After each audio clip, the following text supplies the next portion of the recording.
Beberapa waktu lalu aku melihat ada postingan di X atau Twitter. Dan postingannya itu kurang lebih bilang kalau Frieren adalah anime sepi. Dan itu anime dibandingkan sama Mushoku Tensei. Well, Baraya Wibu Denial sekalian, ayo kita bahas mengenai tweet itu.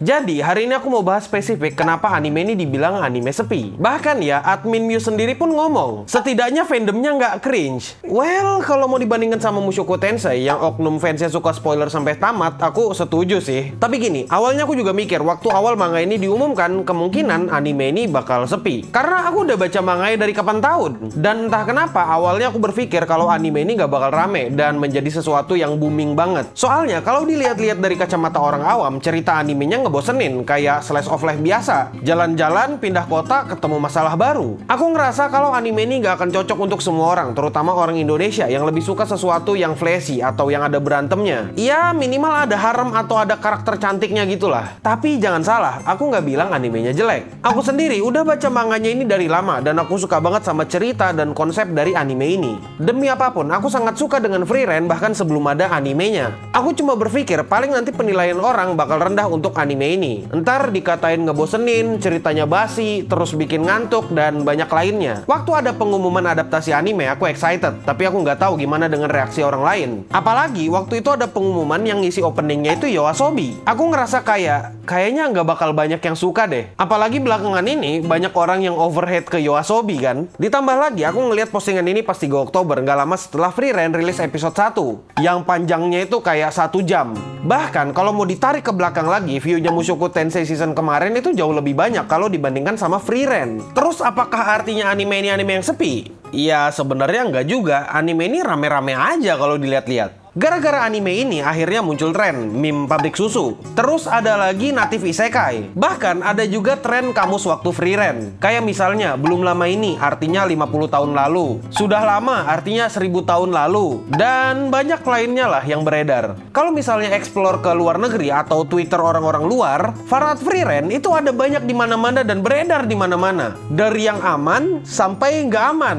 If you know what I mean. Dan ini yang terakhir, puncak fakta dan tamparan ke orang yang bilang kalau Frieren itu anime sepi. Kalau mau tahu, anime ini bisa ngebalap King Preman My Anime List, sepuhnya My Anime List, penguasanya My Anime List, yaitu Fullmetal Alchemist Brotherhood. Ya, meskipun sekarang dalam waktu dekat ini kayaknya dia udah turun peringkat ya, peringkat 2 atau peringkat 3, tapi ya dia masih pernah di peringkat 1.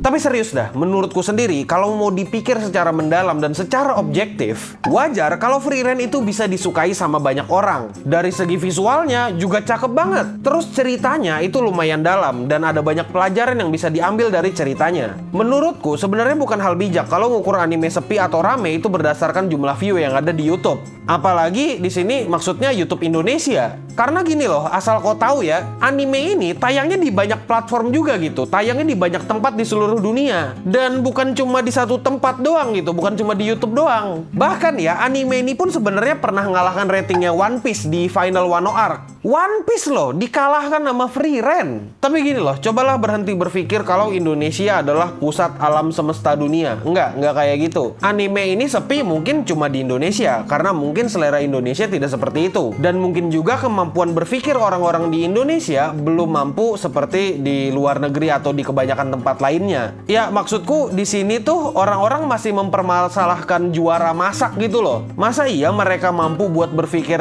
ke anime Frieren yang ceritanya deep dalam tentang filosofi kayak gitu? Ya, acara masak-masak pun masih dipermasalahin. Emang sih anime ini nggak bisa diserap atau diikuti atau dipahami oleh banyak orang. Tapi bukan berarti karena mereka nggak bisa mencerna ceritanya, artinya ini jadi anime sepi gitu loh. Tapi ya di satu sisi sebenarnya aku paham kenapa anime ini peminatnya ya nggak begitu banyak di Indonesia. Tapi aku tahu kenapa anime ini disukain sama orang. Ibarat kata tuh kayak duren. Duren tuh banyak yang suka, tapi banyak juga yang nggak suka. Tapi gini, menurutku anime modelan Frieren ini perlu banget diperhatikan. Karena belakangan ini jarang banget ada anime yang animasinya bagus banget dan niat banget. Dan belakangan ini juga jarang banget rasanya ada anime yang ceritanya santai tapi penuh dengan makna. Aku udah pernah bahas masalah overthinkingku dan makna dari anime Frieren, cari aja videonya.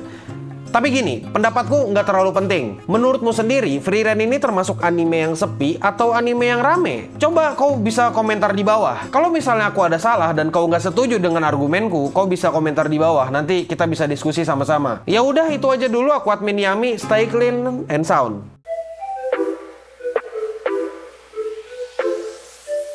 Kalau misalnya ada orang yang bilang, wah, cerita anime Frieren itu ngebosenin, it's okay. Menurutku itu wajar. Tapi kalau misalnya dia bilang animasinya Frieren jelek, biasa aja, nggak ada yang bagus, di situ kita bisa mulai berantem. Soalnya agak sakit ya kayaknya matanya ya, beda ya. Sepuh-sepuh Sakuga emang beda gitu.